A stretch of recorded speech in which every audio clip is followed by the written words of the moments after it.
পোলারে ইতিমতো শাসন করছি আর একটা থাপ্পড় দিছি, আর এটা যদি আমার অপরাধ হয়ে থাকে তাইলে আপনি আমাকে যা শাস্তি দিবেন আমি মাথা পেতে নিব। তুমি ওকে কয়টা থাপ্পড় মারছ? একটা মারছি। তুমি একটা কেন থাপ্পড় মারছ? ওকে 10-10টা থাপ্পড় মারা উচিত ছিল। তুই এই বয়সে সিগারেট খাওয়া শিখছিস, মানুষের লগে বেয়াদবি করা শিখছিস, আর আমার মান সম্মানরা দূরাই মিশাই দিছে। আর একটু কান্ডে ছেলে সিগারেট খাওয়া শিখছে, ওরা তো মাইলি ফেলবো। শোনো বাবা, তোমাকে ধন্যবাদ দেওয়া শুরু করবো না। তোমার মতন ছেলে এই সমাজে খুবই দরকার। যেখানে অন্যায় সেইখানে প্রতিবাদ করবা। ঠিক আছে আঙ্কেল, ধন্যবাদ আপনাকে।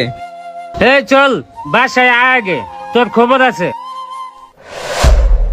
হতে পারে উনি এলাকার নেতার পোলা, কিন্তু শিক্ষাটা সবার ভিতরে থাকা দরকার।